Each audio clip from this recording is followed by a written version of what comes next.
26 hand planes, all under $100. Which one will win?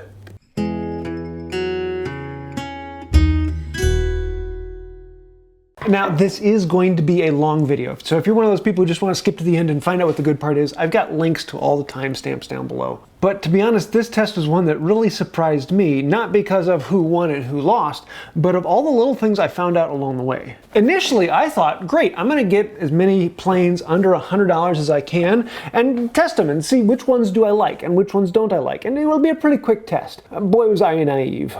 My initial assumption is that there would probably be 5 or 6 different things I would test. You know, how long does it take to set up and how good does it actually hold settings? But then I kind of wanted to break it down because different planes need different things to set up. So how long does it actually take to get it up and running?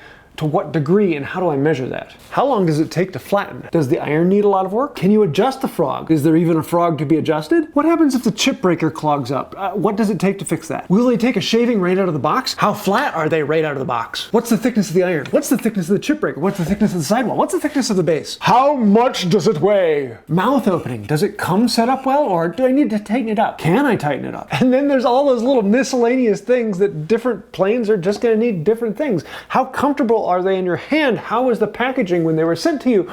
This test is going to get pretty deep pretty quickly. Problem is, a lot of these are kind of subjective numbers. You can't really say, you know, how comfortable is the handle, because I like a different feel than other people. In general, I like a handle that's ever so slightly larger than average, but I know a lot of other people who like smaller handles. So I tried to capture all of that data, and of course I put it all into a spreadsheet. So let's actually take a look at what are we testing and how did we do it. So the first item that we actually test is the box. When it comes out, how well is it packaged? Is it just a simple cardboard box? Is it loose in there? Is there any packing? Does the box itself spark joy? And in reality, this is kind of subjective. So anytime it's subjective, I have a whole pile of notes on every one of them describing what it came like. And then I gave it a number from 1 to 10. 1 was a simple cardboard box. It was loose, rattling around, and probably caused some damage in shipment. 10 was this beautifully designed piston box with padding inside and extra instructions, really well designed.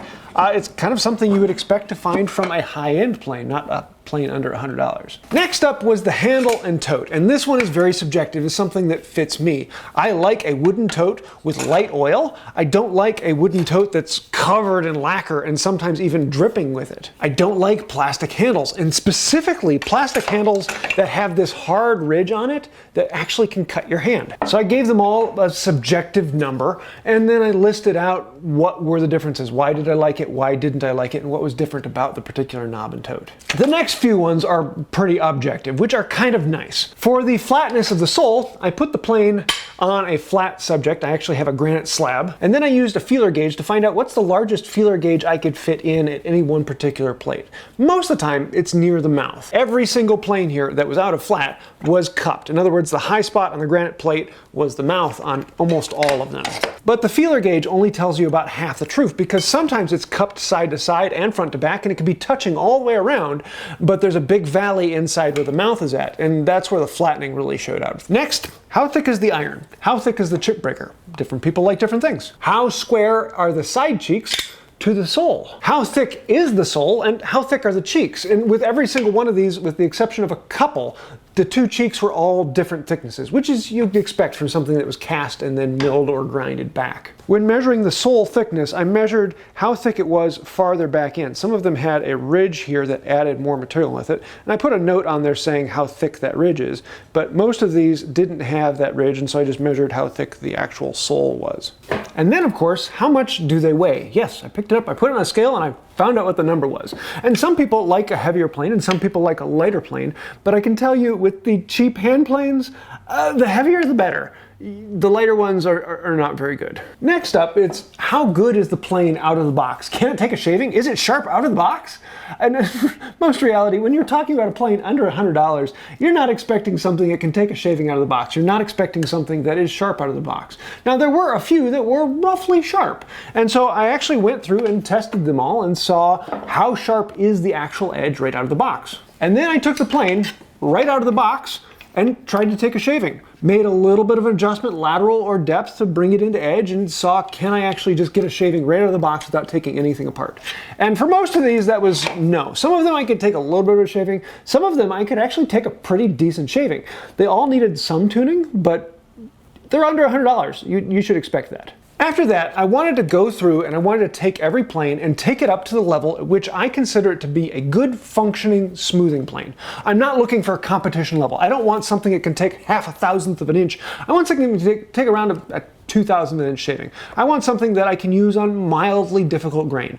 I'm not testing it on things like a curly oak, but I will go against the grain on oak, and I want to make sure that I can get rid of most of the tear out. I'm not looking for something that gives me perfect shavings on perfect tear out, but I want something that I could use as a smoothing plane for 95% of the things I want to do. And for all of these planes, none of them came that way out of the box, so they all needed some work. So I took them all step by step, and I recorded the amount of time on every single step, on every single plane, so that you could actually see each individual plane, how much work does it take to get that one to where it should be. Now, some of these came flat enough out of the box. Did I make it down to absolute perfection flatness?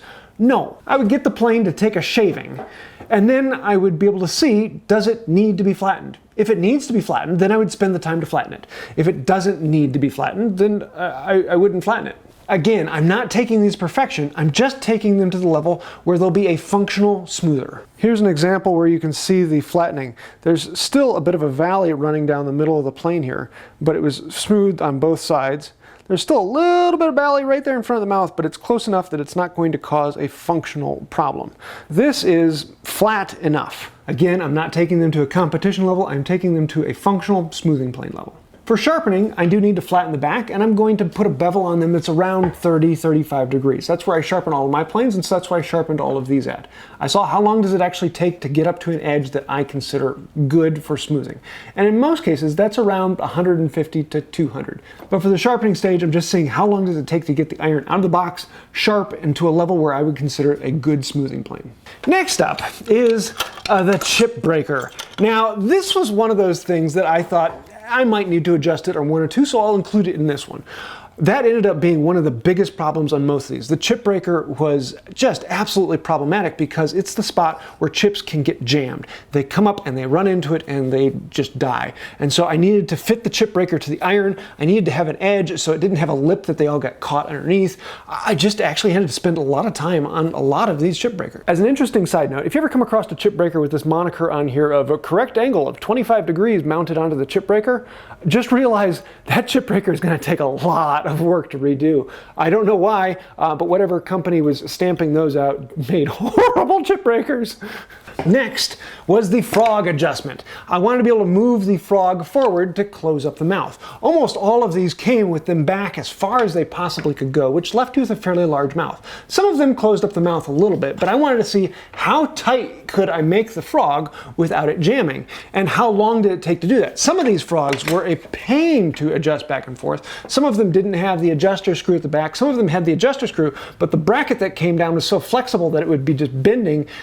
Some of them actually trimmed up pretty nicely. A lot of them had problems with the front of the mouth, and a couple of them I had to do a little bit of file work to get that mouth right, but I got them all as tight as I could get them. Now, some of them don't actually have a frog, and so they didn't take any time to get up. Then the last item on the list you'll see is miscellaneous. And that's things like cleaning the oil off or the wax that comes packaged on them.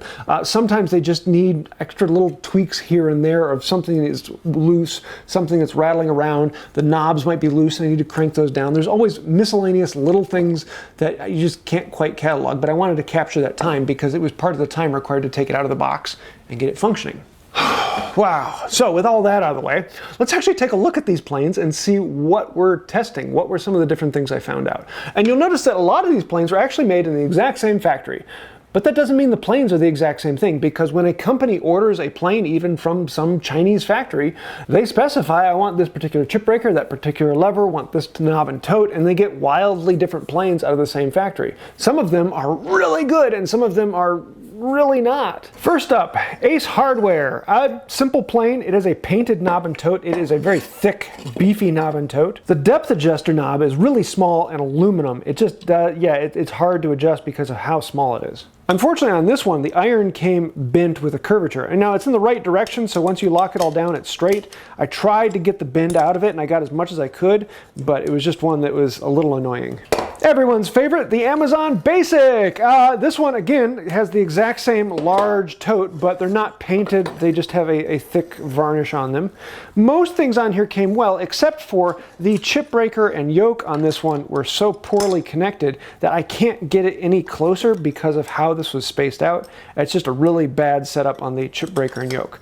But the depth adjuster is a little larger and still functional. And we got the Buck Brothers. Yay, used to be a great company, now not so much. Exact same adjuster as the last time, except for this one is steel rather than brass. This one has a ton of backlash from one side to the other. I mean, that's the backlash in it. It's a pretty significant.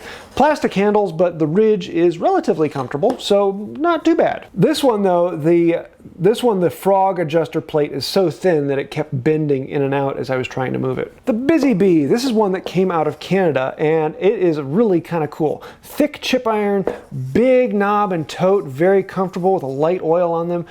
Packaging on this was amazing, really good depth adjuster knob. Not a whole lot of backlash. I mean, there's a decent amount in there, but not horrible.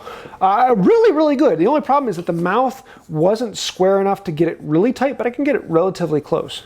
Came really good and flat. This one just was a good workhorse right out of the box. I really enjoyed my time with this one. Draper, or should I say dripper. This one has so much slack on the handle and knob that you can actually see drips from it coming on. It's also one of those with the chip breaker I had to spend a ton of time on. It's got that same adjuster you're going to see a lot of times. A decent amount of backlash on it. I did have problems with the lateral adjuster on this one. It came bent up so much that the iron wasn't able to go down, and so I had to bend it back down into place, and I'm just not terribly happy with it, but at least it's functional and took good shavings. Faithful. Yes, Faithful. Yeah, okay, a little bit lighter on the lacquer, not great. You'll see this design for a knob. Also, the routing on the handle was done poorly, and so it's not very comfortable. It also has that chip breaker that took a crazy amount of time. Got a really good brass adjuster. Decent amount of slop, but not as bad as some of them. Great neck, plastic handles with a really hard ridge. This one will cut your hand if you're not careful. That same adjuster we've seen on all of the other ones. This one also had a thin frog adjuster plate that was bending on me. It was kind of one of those, it was a pain to work with. It got it working. I could not close up the mouth on this one much. It just kept running into little issues here and there. And I got it to work. Takes a smooth shaving, it's not a very pleasant plane. Grizzly. This is one that a lot of people ask me about, and I like the finish on the knob and tote. It is a good, simple oil. You'll see a few planes that have this particular depth adjuster. It's a fairly common one you're going to see from a specific factory. I'll talk about those a little later. But in general, it worked okay. The two big problems is that the iron was not flat, and I had to do a ton of work to get it flat. Number two, the chip breaker came almost perfectly flat, and I actually had to bend the chip breaker a bit in order for it to work. You can see how it's putting force now into this and bending the iron a bit. It took a lot of work to get it up and going, and I really couldn't move the frog. I got it to work. But it took a bit. Here is the Graz, another one from that same factory you're going to see. The knob and tote in this one are relatively nice. Very, very light lacquer on them. It did have that chip breaker that takes a lot of work, but in general, it actually tuned up pretty quickly. It's one of the few that actually has a lever on the lever cap, and honestly, this one tuned up relatively well. Let's go to the first of the Harbor Freight planes. This is the Harbor Freight number 4, plastic handles, strong ridge on there, really annoying. That same depth adjuster knob. This one has a lever adjuster on there, but it's a messed up one. It really is a pain to work, and it goes past center and takes off the pressure. I was really not happy. It was one of those that just did not adjust well. I couldn't close up the mouth much on it due to the frog movement. Also, it had a very, very thin movement plate on there, so it kept bending on me. Harbor Freight, yeah, it's about what you expect. Speaking of Harbor Freight, the Harbor Freight 33. I have now tuned up 6 of these over the years, and every single one of them have been a pain. However, this particular one wasn't quite as much of a pain. It didn't have a chip breaker, so we saved time on that. It needed a crazy amount of flattening, as they all do, but this adjustment mechanism, it's one of those that seems like it should do really well, but it is a stupid mechanism. It is a pain to use, not to mention these handles are so small. Now this one is a little bit better than some of them, but just, I hate this plane. Now let's jump across the pond to the Infinity. I did a couple of these Eastern European planes. I kind of like the style and feel, they're nice. But this one, well, number one, it doesn't have this wedge. It's got this weird screw lever thing. And it should work well, but it's just a pain. And it has this Norris adjuster. And this is the Norris adjuster that gives all other Norris adjusters a bad name. Norris adjusters can be done well, but in this case, this is trash. Oh, it took so long. It would go back and forth and it would work and it wouldn't work. I tried flattening the sole, but the grain on it switches directions, so I kept getting tear out on the sole itself. This was a painful, painful plane. Not to mention this chip breaker, and I can't even pull this apart without causing more problems. Let's see if I can get that out with that on there. Yeah, there we go. This chip breaker is just a hunk of, and oh my word. I can't say enough bad things about this plane. I really, really did not enjoy my time with it. I got it to work. It functions. Does it function well? No. Next up we have the Irwin Record. Look at that, we've seen that depth adjuster before. This one doesn't have the frog adjusting lever on there. They went for the cheap option, they painted the lever. They're plastic with a hard ridge that I ended up having to scrape this one in order to make it work. It's got that chip breaker that's going to take a lot of work. The frog adjustment on this was an absolute pain. I really couldn't close up the mouth much. The sole though was relatively flat. I didn't have to adjust the sole on this one. But other than that, this one just, yeah, it needs a lot of body modifications if you're going to turn into a good long user, and it didn't hold its settings very well. Here's one a lot of people have been asking for, the Jorgensen. Now, they put out a couple different ones over the years. This is the newest of their body styles, and this one wasn't that bad. It's got really good iron, really good chip breaker. It's got the two-piece lateral adjuster. That's kind of a nice step. Very few had that. Some people will complain about the lever cap is made of aluminum, but in general, it was a really good plane. It functioned relatively well, and I was very pleased with it. Cobalt! I love my blue planes. Really, really thick handle again, but heavy lacquer on here. This one took a decent amount of work. The sole on this one needed a ton of work, and you can see I got it enough where it was smooth up here, but I put a lot of time into this one. The chip breaker on this one was one of the worst I've come across. Now this one didn't have the sign on here, it said 25 degrees. This one actually puts the 25-degree sign up on the iron, but yeah, I had high hopes for this one. It just did not perform as well as I wanted it to. Not very impressed. Mastercraft! Again, hey, we've seen that depth adjuster before. This one is one they tried to make ergonomic, and they changed the style of the handle, but they're plastic injection and they're thinner than they should be. It's a really, really thin handle this way, but it feels very uncomfortable. Unfortunately, this one, I don't know if they shipped it with the wrong chip breaker, but the size, unfortunately with this one, you can't get the chip breaker any closer than 1/4 inch because the spacing on the adjustment hole is in the wrong place. And also I had a lot of problems adjusting the frog on this one. This one just ended up being, yeah, I got it to work, but, oh, junk. The Rally 220, yeah, I did a whole video on this one. So, this one needed a ton of time to flatten, and even then, it's a flexible body. This would be something that maybe a carpenter would use when they need to trim a door up and they want to throw it in a box. It's intended to be used by someone who doesn't do woodworking, and yeah, I'll leave that for later. RSI, another blue plane, but with plastic knob and toe. Now, the knob and toe on this one aren't all that bad. They have a little bit of ridge on the knob, but the handle is relatively comfortable. Oh, look, again, we've seen that adjuster knob before. All told, very basic. They chose pretty much the cheapest option they could on everything in this plane, and it was another one of those I really couldn't close up the mouth that much. The Shop Fox was an interesting one. Hey, look, that same adjuster knob. It was one that it needed work across the board. It has a pretty heavy lacquer on here. You can actually see bubbles in the lacquer because it was so thick. But across the board, it turned out pretty well. I needed to do a bit of flattening on it, but not that much. You'll even see that there's lacquer on the side of the body, but it functioned, and it actually did not take that much to get up and tuned, and it works relatively well. So I was kind of surprised by that one. Spear and Jackson. I had this one. It was one I was expecting to do well. They make relatively good saws. The thinner coating on this is really nice. It's not a heavy lacquer on here. The handle is relatively good. Oh, look, that same adjuster knob again. And this one even has that chip breaker. Yeah, can you guess? It took a while to do that one. This one needed work across the board, but it didn't take that much. The flattening on it was done pretty quickly. This logo is applied on the outside, so I'm assuming that will wear off over time. But in general, it's not horrible. It's a decent plane-ish, kind of. The new Stanley 33. Let me put it to you this way. It's better than the Harbor Freight 33, but not by that much. Now this one is the size of a 4, but it's trash. Yeah, that's about all I can say. It's trash. The Stanley Wannabe 33. And now this is one that was on the list because it was listed on the website as a Stanley 33 lookalike. And come to find out, it's the exact same Windsor that we did earlier. So hey, I did another one, and come to find out, this one is really, really close. Same issues, same problem. Needed a lot of flattening, a pain to adjust. It's a trash plane. Don't buy these things. Stanley Bailey. So this is the actual Stanley number 4. It is the new one. And oh no. All right, so it's got this plastic tote, but the ridge on this one was so high, I had to come in and trip it out. This one here on the edge actually cut me.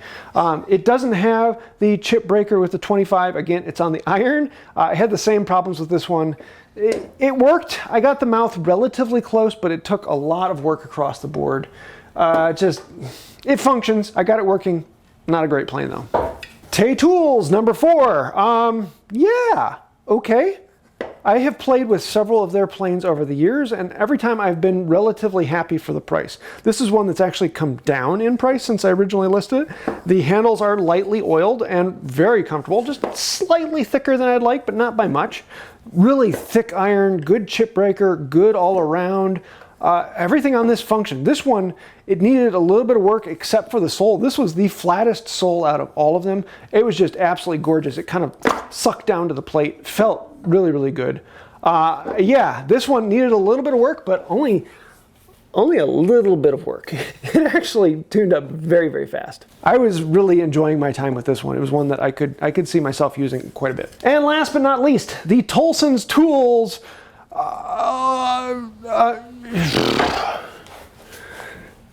This one's not even a plane. Every one of these planes over here, I was able to tune up and get a really nice shaving out of at one point. Now, they don't all hold their settings, and they might need a little bit of work to keep going, but every single one of these planes I was able to get a good shaving out of. This one, I was not. This one, the body is so thin that you can actually grab it and twist it, and you can see this whole body twisting. And these you can't flatten this because the body is so flexible that it's just, oh my word, you're either not cutting, and then suddenly taking 1/8 of an inch because the blade is so flexible and the body it's held to is so flexible. Not to mention these knobs, you can't adjust the plane with these knobs. I had to get out a hammer and hammer adjust the iron, and even then it wouldn't hold it in place because the lever cap on here just doesn't hold very well, and it's this little flimsy plastic thing. This knob on here, you can't even get your hand onto because it's so small, like someone tried to think of what a knob would look like in CAD. This handle, this tote, is smaller than any other, and it's got this really sharp ridge on it. Oh my,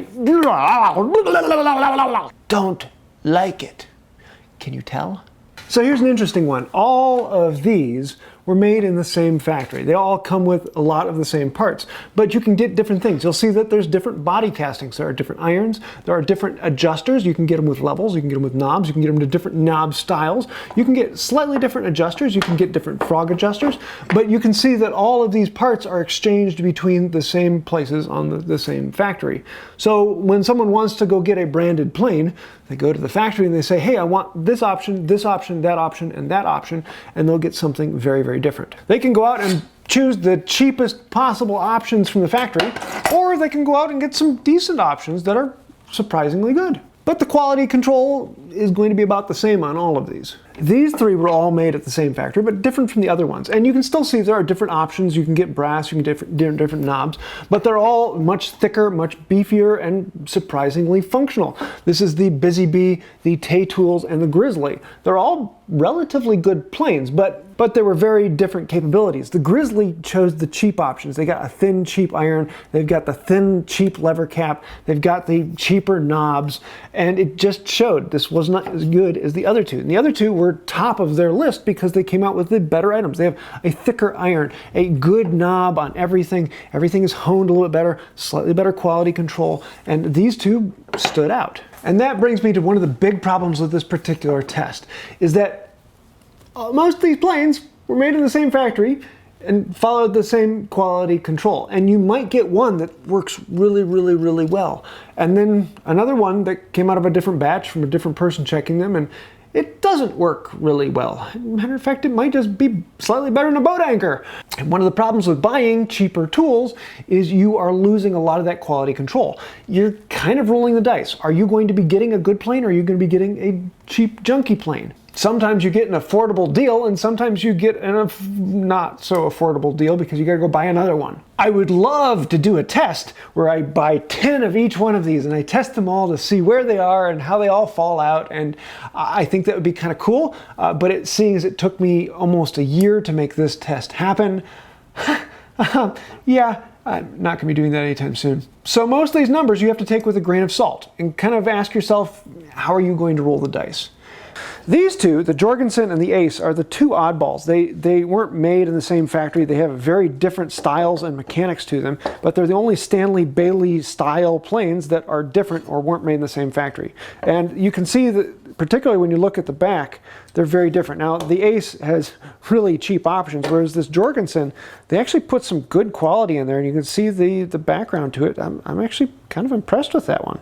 But all that being said, let's go up to the computer and take a look at some of the numbers. Spreadsheet time, and I will leave a link to this down below, but let's actually go through this and take a closer look at it. Number one, we have the plane and its brand. We have its overall score. I'll come back to that in a minute. These are the sponsors. The people actually purchased these and sent them to me, and most of them I'm going to be sending back. If I don't send it back to them, I'm going to be donating it to charity. The link that we actually sent them to go buy the tool, how much it was when they purchased it, and a lot of these items I've given a score, a numerical number. And up at the top, you're going to see this red column with these numbers in here. These red numbers are actually the weight given to each of these columns. So when you get the spreadsheet, you can come up here to File, and you can make a copy for yourself. And with that copy, you can come in here and you can change the weight. How important is this to you? So if the price is very important to you, give it a 10, give it an 11, give it a 20 if you want to. You can put whatever denomination you want up there, because what this score is it takes this score over here and it multiplies it by whatever the weight is, and then it adds it up with all of the other scores. Next one is packaging. How important is that? To me, it's a 2.